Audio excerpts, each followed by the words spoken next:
धावत्या ओमनी व्हॅनला अचानक आग, तिघे प्रवासी थोडक्यात बचावले। पिंपळनेर सामोड महामार्गावर खळबळ, आगीमुळे वाहतूक ठप्प। महामार्गावर धावत्या व्हॅनला आग, मोठा अनर्थ टळला।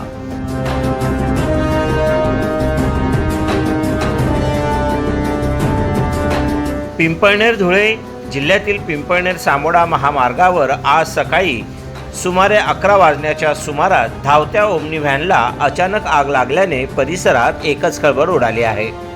ही व्हॅन पिंपळनेरहून सामोड मार्गे साक्रीकडे जात होती आणि त्यामध्ये 3 जण प्रवास करत होते। आग लागल्याचे लक्षात येताच चालकाने प्रसंगावधान राखत वाहन तात्काळ रस्त्याच्या कडेला थांबवले। सर्व प्रवाशांनी वेळीच बाहेर पडत स्वतःचा जीव वाचवला। सुदैवाने या घटनेत कोणतीही जीवितहानी झाली नाही। प्राथमिक माहितीनुसार वाहनाच्या वायरिंगमधील शॉर्ट सर्किटमुळे आग लागल्याचा अंदाज व्यक्त केला जात आहे। तसेच तीव्र उष्णता आणि दीर्घकाळ वाहन चालवल्यामुळे ही आग भडकली असावी अशी शक्यता व्यक्त करण्यात येत आहे। घटनेची माहिती मिळताच पोलीस आणि अग्निशमन दल घटनास्थळी दाखल झाले।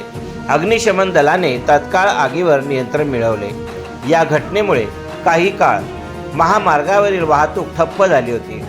रस्त्याच्या दोन्ही बाजूंना सुमारे 2 किलोमीटरपर्यंत वाहनांच्या रांगा लागल्या होत्या। सध्या वाहतूक सुरळीत करण्यात आली असून पुढील तपास सुरू आहे। नाव कुलदीप वसंत सपकाळ, मी राहणार पिंपळनेर। मी सत्यनारायणच्या पूजेसाठी जात होतो। गाडीमध्ये मी, माझी आई आणि माझी पत्नी असे 3 जण जात होतो। जाताना गाडीमध्ये वायरिंगचा स्पार्किंग झाला। त्या स्पार्किंगच्या याच्यामध्ये वास आला आणि दूर निघत असल्यामुळे त्या गाडी आम्ही एक बाजूला लावून दिली।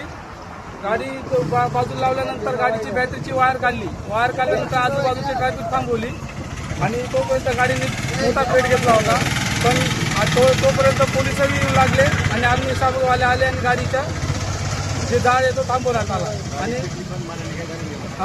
गाडी जळली, पण आम्हाला कोणालाही कोणत्या प्रकारची इजा झाली नाही आणि जे झालं ते आता सुरळीत सर्व चालू झालं। सम्राट V7 न्यूजसाठी मुख्य संपादक रसिक गावित यांचा रिपोर्ट।